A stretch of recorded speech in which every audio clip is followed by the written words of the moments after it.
Bonjour et bienvenue à vous sur actunautique.com, Nicolas Venance. Alors je suis toujours en direct des voiles de Saint-Tropez, au sommet de la tour Jean-François, tourée de la capitainerie du port.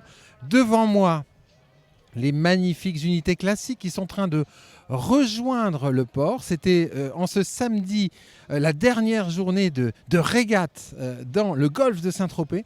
Je vous propose de dresser un premier bilan de ces voiles de Saint-Tropez 2019 avec Tony Holler, président de la Société nautique de Saint-Tropez. Tony, bonjour. Bonjour Nicolas. Alors Tony, j'imagine que ce soir, pour tous les organisateurs de ces voiles de Saint-Tropez, quelque part, il y a la magie qui s'est passée sur les 10 derniers jours et puis un peu de soulagement quand même. Oui, du soulagement. Tout s'est très bien passé. Tout le monde s'est amusé. Tout le monde a trouvé du bonheur, de la joie, de la bonne humeur. C'est toute l'alchimie qu'on veut donner à l'événement et je pense que c'est une édition réussie. Alors les voiles de Saint-Tropez, c'est quelque part un événement qui est unique en son genre au monde. Tout a commencé il y a 20 ans.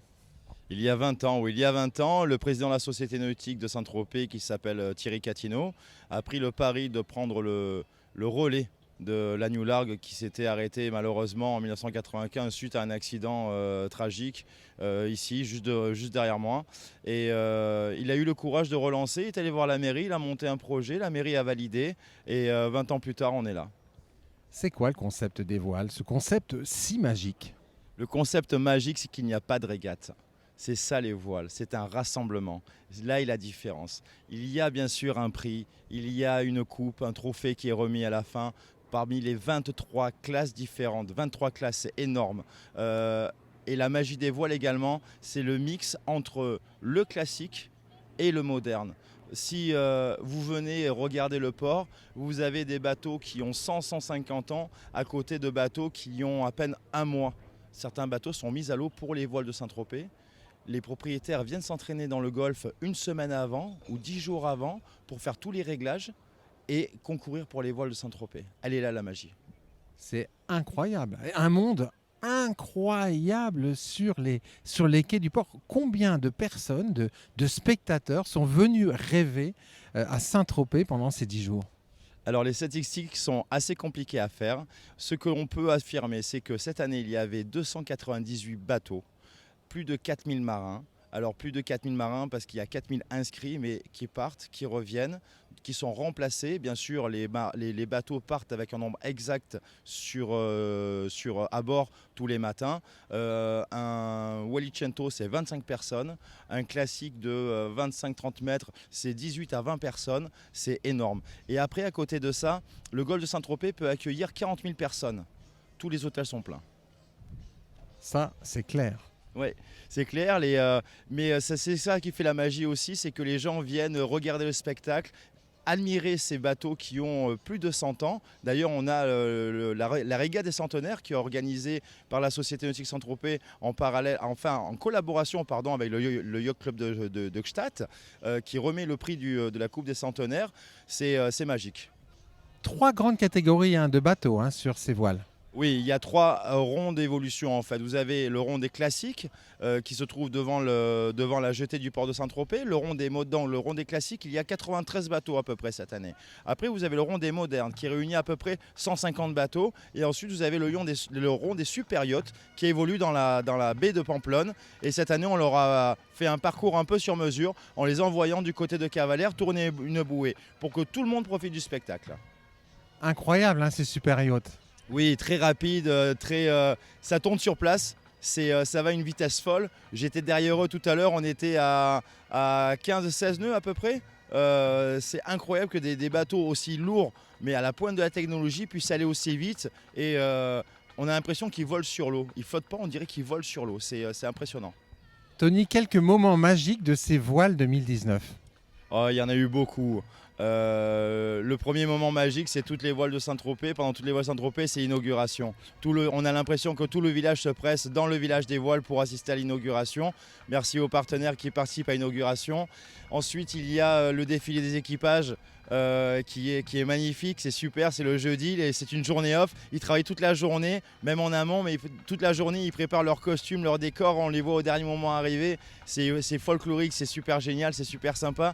Également sur la place des Lys, le mercredi soir, la soirée pétanque qui a réuni plus de 300 concurrents cette année, c'est du jamais vu. Et puis hier soir, la soirée des équipages, en l'honneur des équipages, rendue à la Ponge, c'était noir de monde. Super bonne ambiance, jamais d'accrochage, d'animosité, une ambiance de marin comme on en rêve. Oui, les voiles, c'est quand même une ambiance extraordinaire entre les équipages.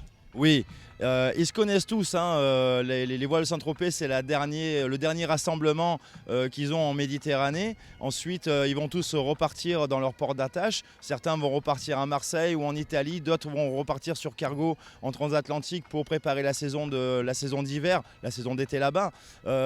Et c'est le dernier moment où ils peuvent se réunir, se rencontrer, faire la fête, se mesurer sur l'eau bien entendu, parce que ça reste quand même des compétiteurs et des régatiers. Ça, il ne faut pas leur enlever, il faut surtout qu'ils le gardent. Mais après, une fois que ça arrive à terre, on se jette les amarres, le bateau d'à côté va aider l'autre, va mettre une défense, va lui jeter une amarre, boire la bière ensemble, vient faire l'apéro sur mon bateau, non, viens sur le mien, ça se retrouve au village, ça boit une bière, ça se chambre, c'est excellent, c'est l'ambiance qu'on rêve.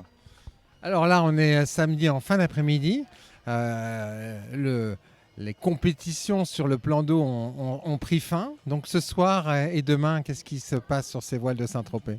Ce soir, c'est la fête. Ce soir, c'est la fête dans le village de Saint-Tropez. Tous les bars sont ouverts. Le village des voiles également est ouvert. Va fermer comme tous les soirs à 21h. Demain, remise des prix à 11h à la Citadelle. Et ensuite, tout le monde reprend son port d'attache. Et puis, on se dit à l'année prochaine. En conclusion, comment vous définiriez les voiles de Saint-Tropez, Tony ? Magique, émotif. Exceptionnel et tout plein de superlatifs qu'on pourrait qualifier mais qui ne seraient jamais assez forts. Beaucoup d'émotions dans votre voix. Oui, parce que c'est la fin des voiles, une année qui est passée, c'est une année de boulot quand même les voiles, hein. C'est très lourd à organiser. On travaille déjà sur l'année prochaine, voire sur 2 ans. L'année prochaine, on veut changer de format pour que la fête soit encore plus grosse, plus grande, plus belle, pour que tout le monde puisse participer. Chaque année, on met 200 bateaux sur le carreau quand même, hein. Pour un organisateur, c'est lourd parce que c'est des gens qui veulent venir faire la fête et qui ne peuvent pas parce que la capacité du port n'est pas extensible. Et c'est des gens qui ne peuvent pas venir participer aux voiles. On veut que tout le monde puisse profiter à la fête. C'est pour ça que l'année prochaine, on veut la faire un peu plus longue. Il y a encore beaucoup de discussions à avoir avec la Fédération française, avec les autres clubs également qui organisent des régates avant, après. On va trouver un accord, c'est certain, mais il faut que tout le monde puisse profiter de la fête. Et c'est ce qu'on va s'efforcer de faire pour l'année prochaine. Merci beaucoup, Tony. Merci, Nicolas. Voilà, et puis moi, je ne résiste pas au moment de vous quitter, chers auditeurs, à partager avec vous ces formidables vues depuis la tour du port, de la capitainerie du port de Saint-Tropez. Voilà. À très bientôt sur actuantique.com.